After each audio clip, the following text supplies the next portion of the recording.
BlackMarket.com.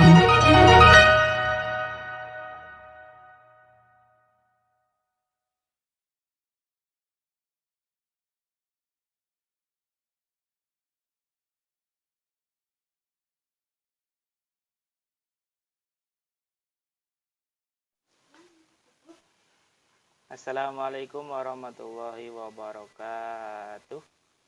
Kembali lagi dengan channel Faza NDR. Oke, pada video kali ini saya akan membahas tentang soal PTS yang kemarin dikerjakan oleh siswa kelas 7 SMP Negeri 2 Keramat. Yang pembahasannya dari kisi-kisi yang sudah saya sampaikan, ini 99% keluar, tapi masih banyak di antara kalian yang mungkin belum bisa memahaminya.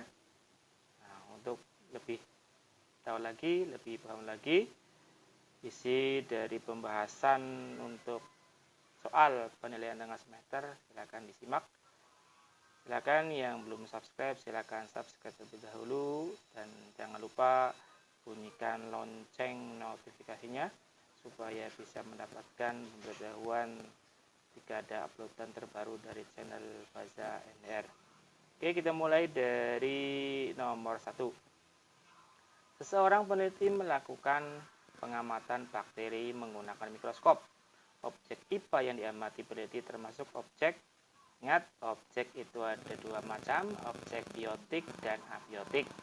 Biotik berarti yang bersifat makhluk hidup, seperti hewan, tumbuhan, manusia, bakteri, mikroorganisme, virus, dan sebagainya. Tapi kalau objek abiotik itu sesuatu yang tak hidup, tanah, sinar matahari, air, udara, dan sebagainya. Kalau dilihat dari soalnya, berarti untuk jawaban yang pertama adalah objek biotik. Yang pertama biotik. Yang kedua, penyelidikan IPA yang bertujuan untuk mengumpulkan data atau informasi dengan panca indera atau alat ukur yang sesuai adalah penyelidikan ilmiah IPA dalam tahap apa? Yaitu ada pengumpulan informasi dengan panca indera. Berarti apa? Pengamatan. Ini jawabannya adalah pengamatan.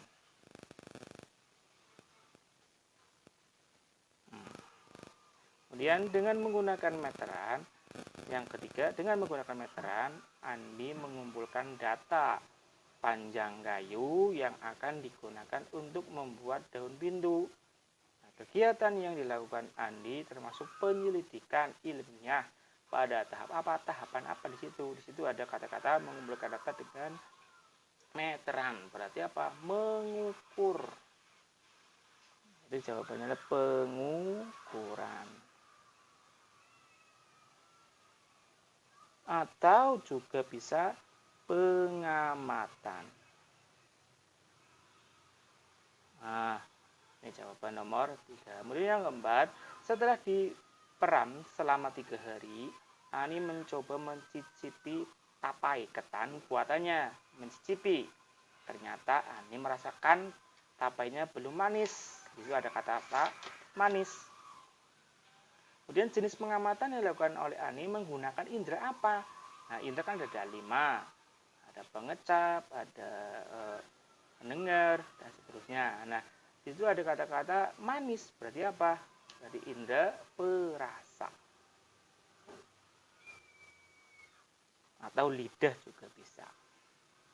Itu jawaban nomor 4. Kemudian nomor 5, jika Anda mengamati bunga mawar dengan menggunakan indera penciuman, hasil pengamatan atau data pengamatan itu ada 2 macam. Data kualitatif dan data kuantitatif. Kalau kuantitatif pakai N, itu berarti dapat dinyatakan dengan angka, tapi kalau kualitatif itu tidak dapat dinyatakan dengan angka. Kira-kira indera penciuman apakah bisa dapat dinyatakan dengan angka? Tentu tidak. Berarti untuk hasil pengamatan itu adalah data kualitatif. Kualitatif. Ya, nomor 6. Asal mula bumi, perkembangan keadaan saat ini, bintang-bintang, kemudian planet-planet, dan berbagai benda langit lainnya dipelajari dalam ilmu apa? Ilmu apa? Antariksa. Antariksa atau juga bisa tata surya. Itu juga bisa. Itu ilmunya ya. Kemudian warna, bau, cinta, kasih sayang, dan rasa merupakan bukan besaran. Di situ ada kata-kata bukan besaran. Penyebabnya apa? Kemarin sudah jelaskan. Mengapa sebuah perasaan tidak bisa dikatakan sebuah besaran? Karena apa? Dia tidak bisa dinyatakan dengan angka dan tidak dapat diukur. Jadi jawabannya tidak dapat diukur atau tidak bisa dinyatakan dengan angka. Itu jawabannya, salah satunya. Nomor 7. Kemudian nomor 8. Perhatikan gambar berikut. Kamu perhatikan dulu. Itu ada tulisan awas tegangan tinggi 150.000 volt. Ya, 150.000 volt. Itu ya gambarnya. Kemudian pertanyaannya apa? Satuan yang ditunjukkan pada gambar tersebut. Itu ada kata-kata tegangan 150.000 volt. Yang diminta adalah satuan. Mana satuan? Ini satuannya. Ini adalah nilai atau hasil pengukuran. Ini adalah besaran. Berarti kalau ditanyakan, satuan yang ditunjukkan pada gambar tersebut adalah volt.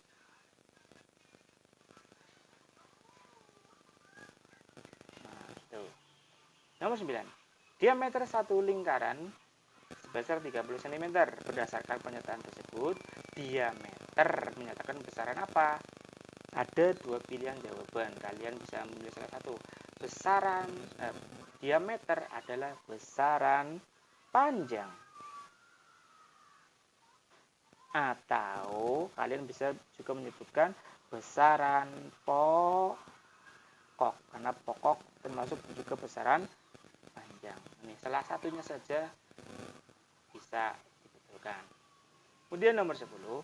Besaran yang satuannya diturunkan dari satuan besaran pokok. Apa? Besaran turunan. Besaran turunan. Jawabannya. Kemudian nomor 11. Itu ada 3. Ada pernyataan lebar, kemudian isi, kemudian speedometer, memori. Ada 4 pernyataan. Pertanyaannya adalah pernyataan yang mengandung besaran pokok. Ingat, besaran pokok ada 7 macam, ya, ada 7, yaitu massa, kemudian panjang, waktu, suhu, kuat arus, jumlah zat, kemudian intensitas cahaya. Kira-kira dari 1 sampai 4 itu yang termasuk besaran pokok mana? Nah, ini lebar. Lebar termasuk besaran panjang. Berarti jawabannya nomor berapa? Nomor 1. Nomor 12. Nah, di sini kalian disuruh melengkapi. Di situ ada tabel. Perhatikan tabel berikut. Di situ ada besaran. Nah, P di sini masih tanda tanya P itu apa? Dan di sini satuan. Di sini ada Q. Q satu apa? Nah, di sini besaran nomor 1, P. Tanda tanya. Besarannya apa? Kalau satuannya meter, berarti P di sini kira-kira besaran yang satuannya meter apa? Berarti P di sini adalah panjang. Kemudian Q. Q adalah satuan massa. Satuannya apa berarti? Kilogram. Tuh. Lanjut. Kupu-kupu mengalami metamorfosis. Proses metamorfosis tersebut menunjukkan bahwa kupu-kupu merupakan makhluk hidup yang memiliki ciri. Ciri berarti yang digunakan ciri-ciri makhluk hidup metamorfosis. Itu ciri-cirinya apa? Berarti menunjukkan makhluk hidup melakukan apa? Berarti tumbuh dan berkembang. Itu jawabannya. Karena salah satu ciri dari makhluk hidup adalah tumbuh dan berkembang. 14. Sistem tata nama makhluk hidup menggunakan nama ilmiah atau nama Latin yang terdiri atas dua kata. Namanya apa? Binomial, nomenklatur.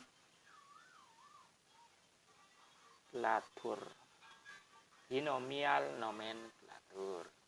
15. Jika nama ilmiah jagung adalah Zea mays, maka jenis tanaman tersebut adalah Zea dan mays. Zea itu menunjukkan genusnya, mays menunjukkan spesiesnya. Berarti jawabannya apa? Zea. Ya. Sekarang nomor 16. Tuliskan 7 macam besaran pokok beserta satuannya. Ada berapa? Ada 7. Panjang satuannya meter. Kemudian massa satuannya kilogram. Kemudian suhu satuannya Kelvin. Kemudian waktu satuannya sekon. Kuat arus listrik satuannya ampere. Jumlah zat satuannya mol. Dan intensitas cahaya adalah satuannya kandela.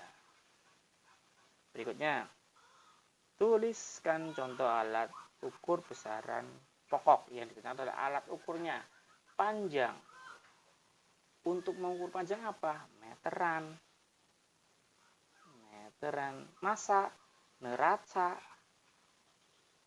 Waktu, jam. Atau stopwatch juga bisa. Kuat arus, ampere meter. Ya, panjang alat ukurnya meteran, atau jangka sorong juga bisa, atau mikrometer sekrup juga bisa. Massa alat ukurnya adalah neraca atau timbangan juga bisa. Waktu stopwatch bisa, jam juga bisa. Kemudian kuat arus alat ukurnya adalah ampere meter. Kemudian tuliskan yang 18. Tuliskan hasil pengukuran suatu benda dengan menggunakan jangka sorong berikut dalam satuan sentimeter. Perhatikan. Ingat, ada skala Nonius, ada skala utama. Itu sudah ditunjukkan. Ada skala utama, ada skala Nonius. Skala utamanya berarti kalian melihat di sini. Dan skala Nonius lihatnya di sini, di bawah. Di situ sudah ditunjukkan. Kita tunjukkan dulu skala utamanya berapa. Di situ ada kata 5, ada angka 5. Kemudian perhatikan skala Nonius angka 0. Nah, berhentinya di mana ini? Ini berhentinya di mana? Perhatikan yang di atas. Ya. 0 ini pada skala Nonius berhentinya di mana? Ini 5. Jadi 5,1, 5,2, 5,3, 5,4, 5,5, 5,6, 5,7. Hop. Berarti skala utamanya adalah 5,7. Oke ya. Ini masih sentimeter. Kemudian skala Noniusnya di sini. Ini sudah tertunjuk. Nah, tinggal kalian hitung. Ini 1, ini 2, 3, ini 4, ini 5. 5 di sini masih milimeter dijadikan sentimeter. Jadi kalau 5 milimeter dijadikan sentimeter berapa? Berarti 0,05. Tinggal ditambahkan di sini 0,05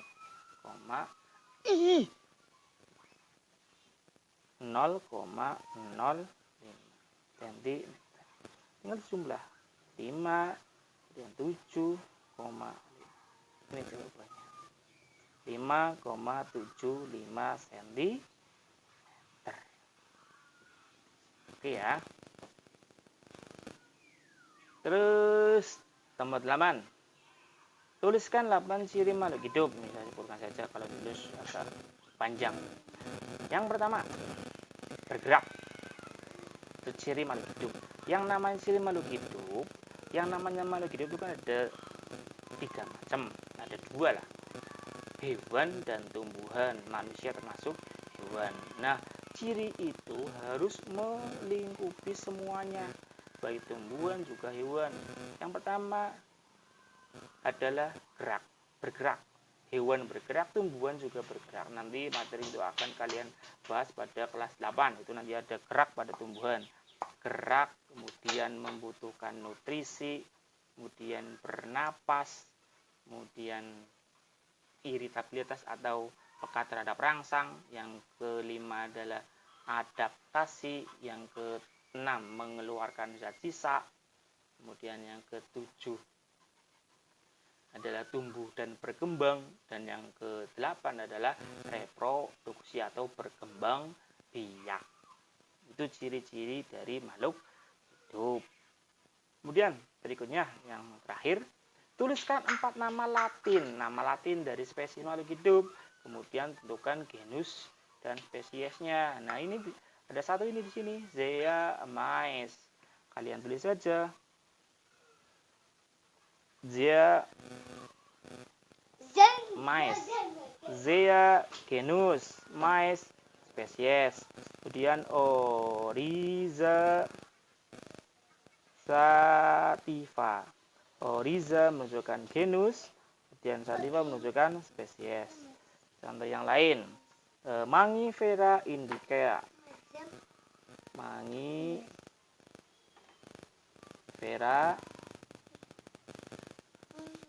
indica.